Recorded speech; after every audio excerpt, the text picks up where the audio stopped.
On this episode of A New York Minute in History, his code name was simply ND98. He came under the umbrella of the FBI. He explained to them what had happened and that they had to set up a radio station, so that's what they did. We do have a sense that people in the neighborhood were quietly said to go away. we tune into a spy radio station on Long Island that was built to mislead the Nazis during World War II. It's all up next, right after this.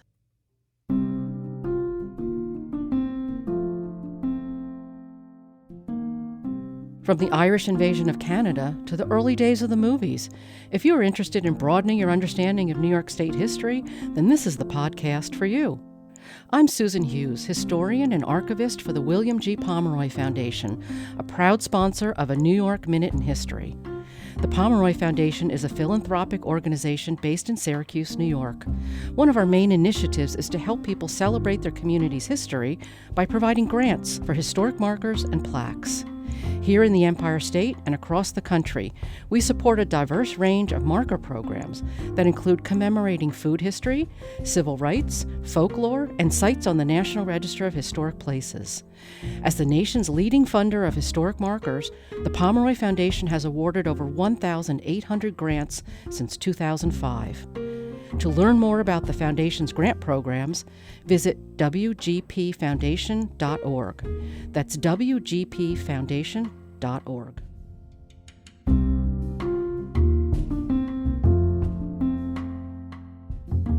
Welcome to A New York Minute in History. I'm Devin Lander, the New York State historian. And I'm Lauren Roberts, the historian for Saratoga County.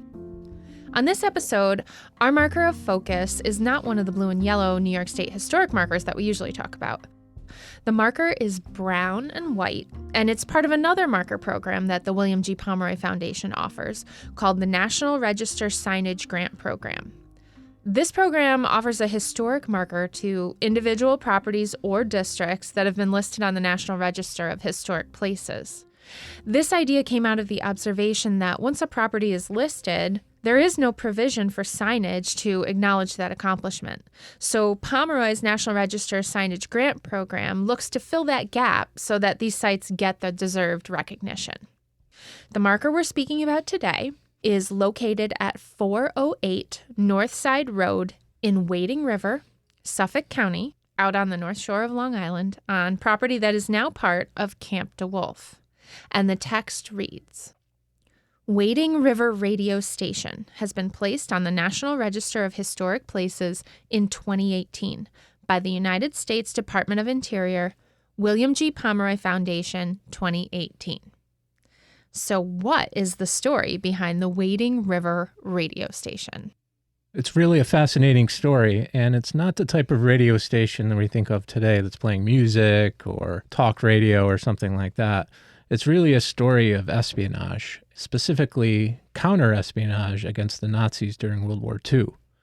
Now, we've all heard of the Culper spy ring on Long Island, but I was surprised to learn that Long Island played such a significant role in the FBI's efforts during World War II, specifically in two major places, one of which was in the early 1940s in Centerport, which we'll get into in a minute. And the second is the one we're talking about mostly today, the Wading River radio station, which still exists. The building is still there. As Lauren said, it's part of Camp DeWolfe, which is owned by the Episcopal Diocese of Long Island and is a youth and summer camp. In fact, you can go and stay at the house that the radio station was part of. So my name is Reverend Matthew Tees. I'm the executive director of Camp DeWolfe. The diocese has been around for just about 125 years, and Camp DeWolfe has been an organization or a mission of the diocese since 1947. So right after World War II, we started our first year of summer camp. The information that we have, the house was originally built, we believe, in 1912. And the story is that it was a sea captain's retirement home because it's basically right on the Long Island Sound, looking straight across to New Haven, so the widest part of the Sound. And at some point, it transferred over to the Owen family. We traced it back online. Basically, the family was in New York City in the late 1800s. And like many people, they were looking for a house on Long Island to spend vacation time in. And that's where, what society did. And so at some point in the early, I want to say 20s or 30s, they purchased a property. The Mr. Owens, well, he passed away. His daughter inherited the property and she never married and she ended up passing away. So actually went to her sister. And in the 1940s, basically there was this property that the Owen family held, and they were farmers in the area, but they weren't really using. And that's when the FBI approached them to potentially rent out the facility. These pictures were taken at a busy New York street corner. The man walking up and down the street is Harry Sawyer, a naturalized German-American citizen. The story really should begin with a case called the Duquesne case. That started really for the FBI in February of 1940. To begin the story, we have to kind of bring ourselves back to the World War II era. And just as a quick refresher, Germany invaded Poland in September of 1939, and that's what officially started World War II. Now, America does not get involved in the war until after the attack on Pearl Harbor in December of 1941. So the story starts a little bit prior to our involvement. Just because we weren't actively engaged in the war does not mean that we were sitting back on our laurels and just watching things happen. It was pretty apparent this was going to be another war that engulfed the entire world. So the FBI was certainly watching and getting ourselves ready for when we were going to be actively involved in the war. It came to the attention of the FBI that there was a double agent within their midst, a man named William Gottlieb Siebold, who was an American citizen but had immigrated to the United States from Germany. And upon returning home to visit his family, he was taken captive by the German Secret Service or secret police and essentially forced into becoming an agent for them. They basically said, you can't leave Germany and we'll harm your family if you don't do what we say. So they trained him to be a spy, to broadcast over radio information about the preparation that the United States may be making for World War II, the supplies that they may be thinking about sending to the British, just their plans in general. He was sent to New York to essentially begin his activities, but instead, he contacted the FBI. He was not a Nazi. He was not sympathetic to the German cause, and he said that he would spy on behalf of the FBI. So he became a double agent. The FBI set up a radio station in Centerport, New York, which is very close to Huntington. It's a tiny little hamlet. By May of 1940, they made contact with the Germans in Hamburg. And of course, the Germans felt that they were communicating with William Siebold. We spoke with Dr. Raymond Betvinus, who not only is a former FBI agent himself, but is also a historian. There's a lot more to the story, but I think what we're focusing on right now is the radio communication. And we learned a great deal, meaning the FBI and the United States government learned a great deal. It was truly a classroom, a master class for learning the art and craft and science of counter-espionage. Because of the efforts of these agents and William Siebold himself, they were able to unearth over 30 German spies and bring them to trial, which essentially crippled the spy network that Germany had in the United States up to that time.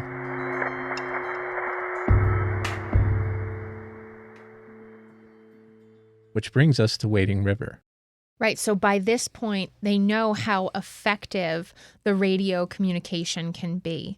So it made sense that they would try to set up a new radio station if they could find a similar situation with another double agent.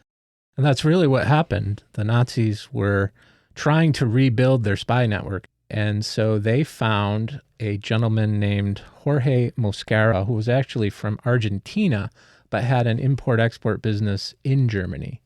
And they basically approached him and demanded, again, they weren't asking, they were demanding that he become a spy because he had a network in the United States through his business in South America, so he could kind of travel back and forth and not be very obvious. And they also believed that he was sympathetic to their cause.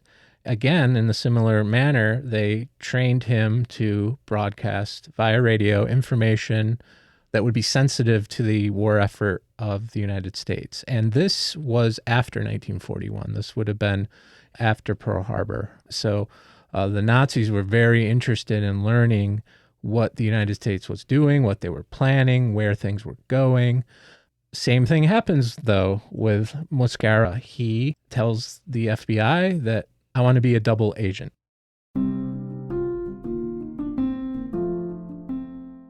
His code name was simply ND, like Nicholas David, ND98. So he came under the umbrella of the FBI. He explained to them what had happened and that they had to set up a radio station. So that's what they did. And they, again, set it up out on Long Island. Only this time they went further out. The FBI, led by an agent named Richard Millen, who was an expert in radio technology. He was an FBI agent, but he was also an expert in radio technology. He chooses the house in Wading River, which is at the end of a long driveway. It wasn't visible from any kind of major road or anything. It was secluded, but it was also very close to the shoreline. If you put in a radio tower, then you could reach Germany. One of the reasons that New York, and Long Island in particular, was such an important place for the FBI to have their operation is because of the proximity to the Brooklyn Navy Yard. New York was really a hub not only of intelligence, but also of industry. And so it made sense that Mosquera would be able to collect information by going into New York City, being in close proximity to the Navy Yard, where they could see who was going in and out, what were the industrial products that they were producing. For Millen, it was essentially perfect, and they set up a cover story. And the cover story was interesting. They put an agent in there, and he had been a radio man in the Navy. So he had those technical skills. He had a wife, and he had a very, very young child. The child was a toddler, okay? So the cover story was that he had tuberculosis. The purpose of the tuberculosis story was specifically designed to keep people away. Tuberculosis at that time was a scourge. It was much like polio. People feared it terribly. So the story that was put out was that he had tuberculosis, that he was actually a lawyer or something like that, and that he had money and that they rented the house and he needed this for the fresh air to recover. So that was the cover story that they used. It worked very effectively throughout the war. Yeah, and we know that there were other agents there as well, and they were completely clandestine. They weren't even allowed necessarily to leave the property. So how would they have accomplished doing that for so long, for 3 years, essentially? Yeah, that was a real problem. What they had was we believe, about 3 or 4 or 5 radio technicians and agents working out there and living there on the property. The reason for that was Mosquera was not the only double agent here in the United States that we were operating. We had about 3 or 4 other ones that we were operating, and the shortwave radios were all concentrated in that building. So, for example, if you were posing on your radio as ND98 or Mosquera, you would be tapping out your shortwave radio message. And the person at the other end would become very familiar with your technique for sending the message. It's called fisting. Okay. So if there's another double agent, there has to be a different person fisting, you see, because the person at the other end in Hamburg would become suspicious if there was the same person was fisting for all of these. Am I making sense to you? Yeah, it does make sense. I've spoken to men and women who are shortwave radio operators, amateur radio operators, and they can immediately tell a lot about the individual who is at the other end of the message simply by their fisting technique. It becomes almost like a fingerprint.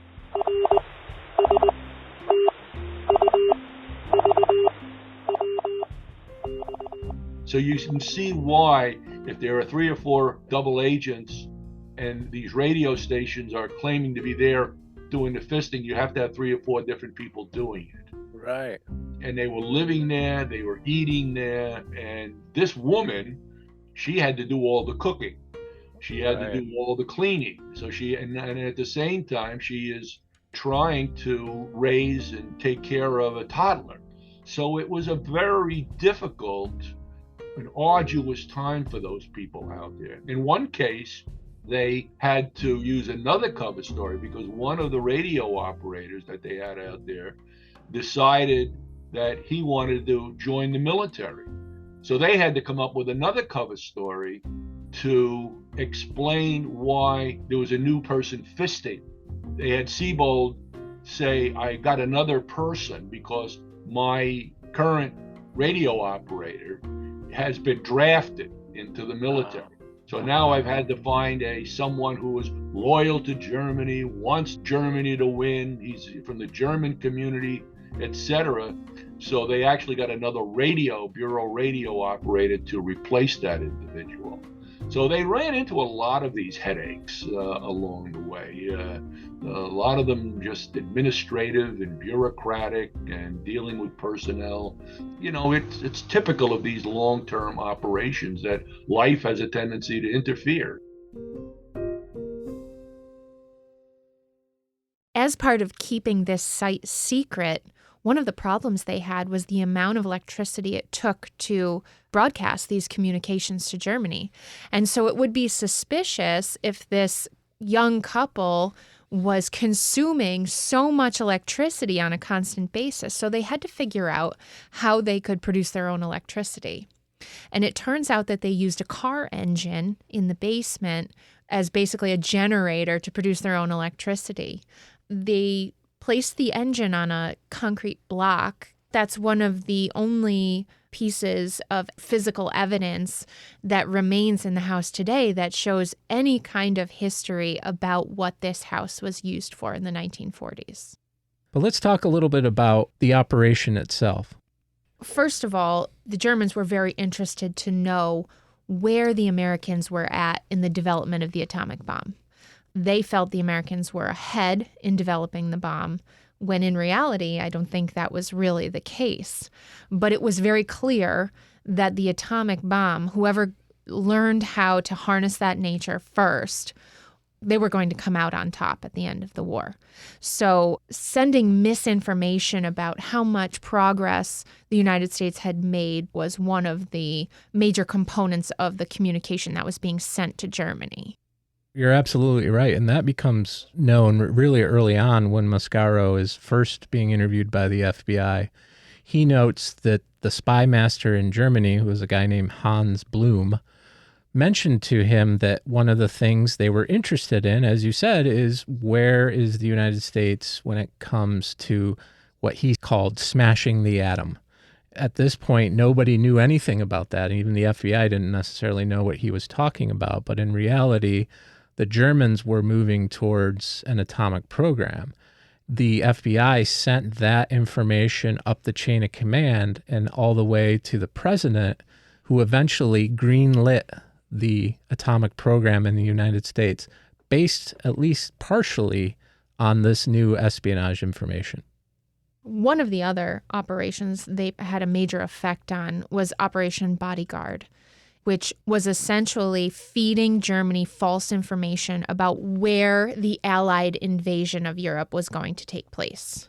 Of course, we know that it took place in Normandy, but at the time, the Wading River radio station was feeding information to Germany, making it sound like the invasion was going to take place at Pas de Calais, which was the shortest distance, the shortest body of water in between England and France, where the Germans really thought that that was where the Allies were going to invade.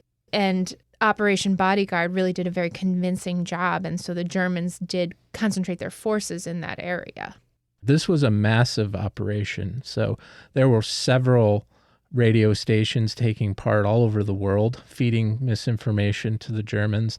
There was also an entire fake army of rubber tanks, an imaginary army that was supposed to be ready to pounce somewhere in Europe, anywhere from Norway to Spain.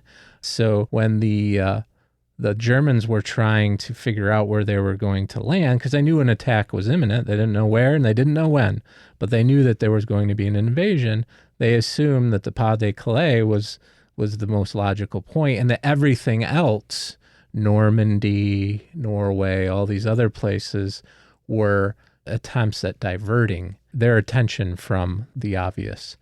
So Wading River played a massive role in deceiving the Nazis, but it also deceived their allies, the Japanese.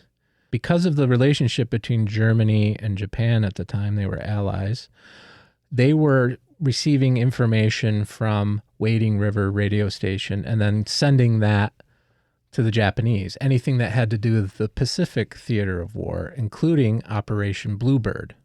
They were trying to convince the Japanese that American forces were planning to invade Formosa and the south coast of China. And of course, we end up dropping the atomic bomb and the Japanese surrender. So there was no invasion of Japan.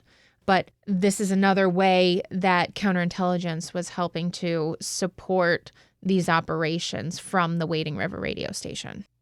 And it's pretty amazing to me how they did this. So they created not only these fictional double agents, but they also created their sources.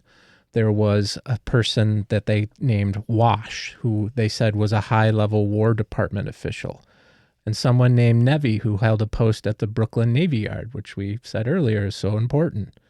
Then there was Rep, who leaked vital aircraft production figures from the Republican Aircraft Company in Farmingdale, and Officer, who was supposed to have been a high-level military officer traveling between New York and Washington. None of these people existed. They were all completely fabricated. But when the agents were transmitting information to the Nazis, they would say something like, Wash said this, or Nevy said this, and then they would tailor that information to whatever background these people were supposed to have.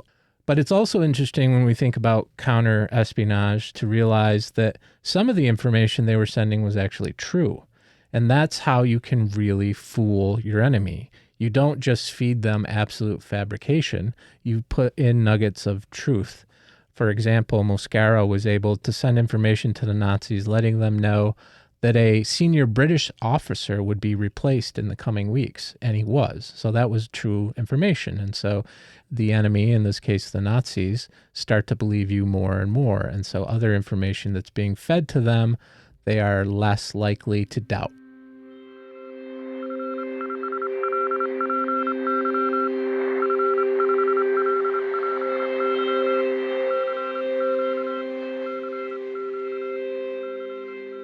Have received this afternoon a message from the Japanese government in reply to the message forwarded to that government by the Secretary of State on August 11th.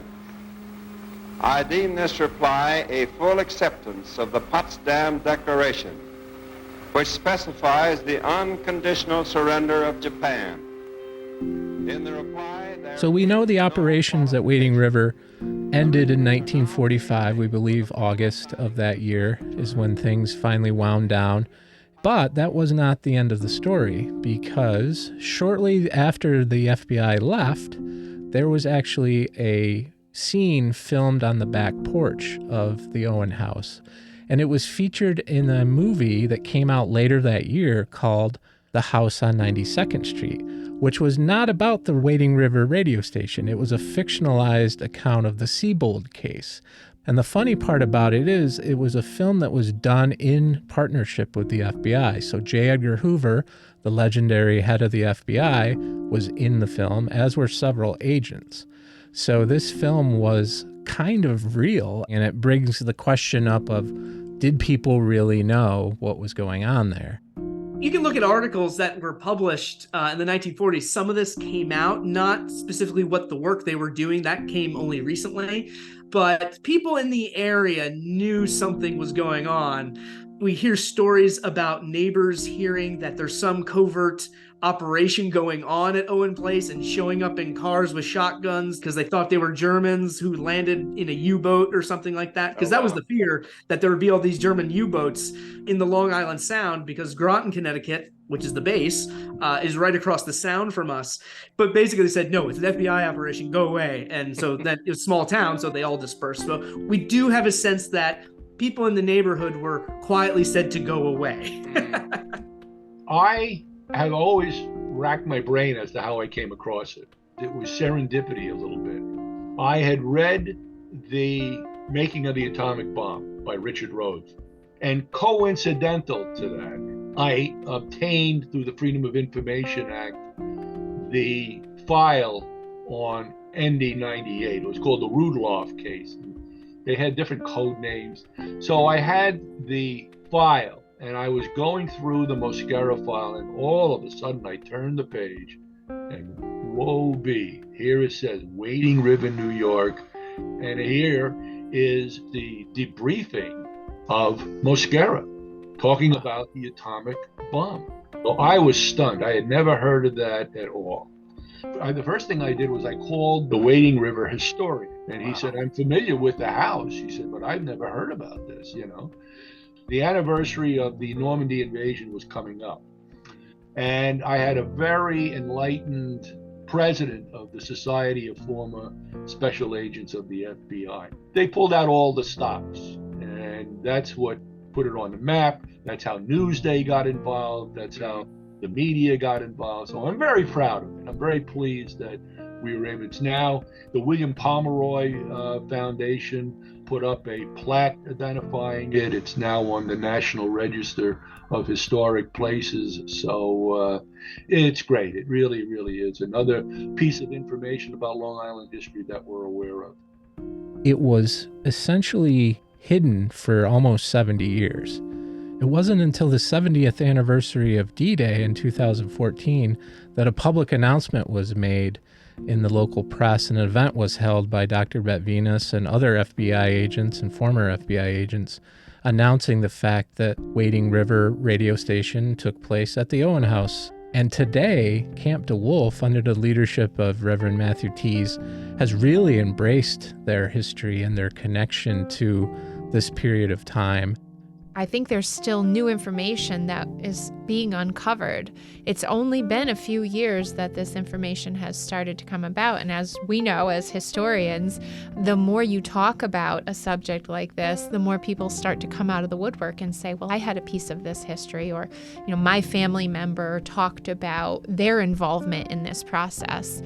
This information has all been declassified by the FBI, so there's no chance that people will get in trouble having documents about this.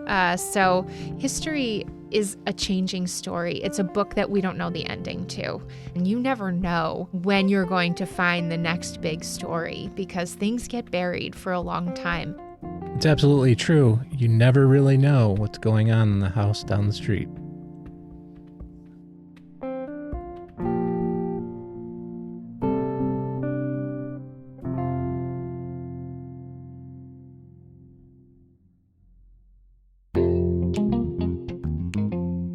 Thanks for listening to A New York Minute in History.